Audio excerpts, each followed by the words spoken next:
بسم اللہ الرحمن الرحیم۔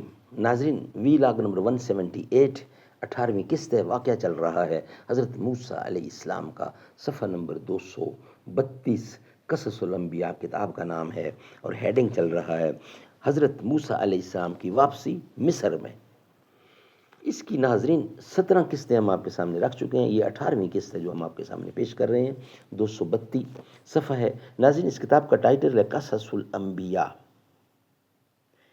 تصنیف مولانا عبد المنان صاحب رحمۃ اللہ علیہ۔ ناظرین، تمام انبیاء کرام کے سچے واقعات، سچے قصے حضور اکرم صلی اللہ علیہ وسلم سے لے کر حضرت آدم علیہ السلام تک، قرآن و سنت کی روشنی میں، قرآن و حدیث کی روشنی میں، جو ہم آپ کے سامنے کم از کم 1، 2 یا 3 رکھنے کی کوشش کرتے ہیں، رکھیں گے انشاءاللہ۔ نحمده ونصلي على رسوله الكريم، بسم اللہ الرحمن الرحیم۔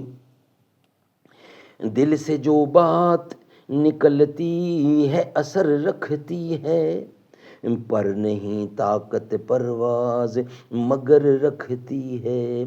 اچھا ہے دل کے ساتھ رہے پاسبان عقل، لیکن کبھی کبھی اسے تنہا بھی چھوڑ دے۔ ہزاروں سال نرگس اپنی بے نوری پہ روتی ہے، بڑی مشکل سے ہوتا ہے چمن میں دیدہ ور پیدا۔ وی لاگ نمبر 78، یعنی 178، 178، 18واں وی لاگ، بقیہ حصہ۔ پس حضرت موسیٰ علیہ السلام ہر سال فرعون کو اور اس کی قوم کو ایک ایک نشانی دکھاتے گئے اور خدا کے عذاب سے بھی ڈراتے رہے، جیسا کہ رب ذوالجلال قرآن کریم میں فرماتے ہیں۔ ترجمہ: اور دی ہم نے موسیٰ علیہ السلام کو 9 نشانیاں ظاہر میں، اور حضرت موسیٰ علیہ السلام جب عذاب خداوندی سے ان کافروں کو ڈراتے تھے، وہ کہتے تھے، اے موسیٰ، اگر تو اس عذاب سے ہم کو بچا لے تو ہم لوگ تجھ پر ایمان لے آویں گے۔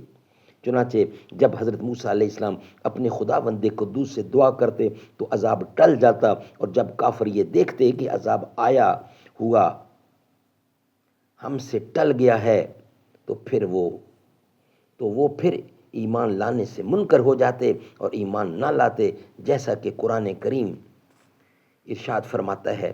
رب ذوالجلال ارشاد فرماتے ہیں، اور جس وقت پڑتا کافروں پر عذاب تو وہ بولتے، اے موسیٰ، پکار ہمارے واسطے اپنے رب کو، جیسے کہ سکھا رکھا ہے تجھ کو تیرے رب نے، اگر تو اٹھاوے ہم سے یہ عذاب، بے شک ہم تم کو ضرور مانیں گے، اور پھر رخصت بھی کر دیں گے تیرے ساتھ قوم بنی اسرائیل کو۔ پھر جب اٹھایا ہم نے ان سے عذاب ایک وعدے تک جو ان کو پہنچا تھا، پھر وہ اپنے وعدے سے منکر ہو جاتے تھے اور ایمان نہیں لاتے تھے، اور کہتے تھے کہ ہم ہرگز ایمان نہ لائیں گے، اور اسی طرح عہد شکنی کرتے رہیں گے، اور ہم ان کو نشانیاں بھی بڑی سے بڑی دکھاتے تھے۔ چنانچہ رب العزت ارشاد فرماتے ہیں، قال اللہ تعالی، اور جو دکھائی ہم نے ان کو نشانی سو وہ دوسری نشانی سے بڑی ہوتی تھی، لیکن بدبخت ایمان نہ لائے، اور پکڑا ہم نے ان کو عذاب میں، شاید وہ باز آ جائیں شرک سے، اور کہنے لگے موسیٰ علیہ السلام کو، اے جادوگر، پکار ہمارے واسطے اپنے رب کو، جیسا کہ سکھا رکھا ہے تجھ کو تیرے رب نے، ہم ضرور ایمان لاویں گے۔ پھر جب اٹھائی ہم نے ان پر سے تکلیف، تب ہی وہ اپنے وعدے توڑ ڈالتے تھے۔ اسی طرح حضرت موسیٰ علیہ السلام نے اپنے رب کی 9 نشانیاں دکھائیں اور ان کو ہر طرح سے ڈراتے رہے، لیکن اس قوم نے برابر ایمان سے انکار ہی کیا۔ سب سے پہلی نشانی قحط سالی کی ہوئی، سبحان اللہ، سبحان اللہ۔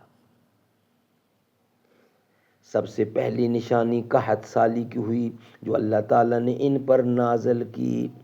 جیسا کہ اللہ تعالیٰ فرماتا ہے قال قال اللہ تعالی، اور پکڑا ہم نے فرعون والوں کو قحطوں اور میووں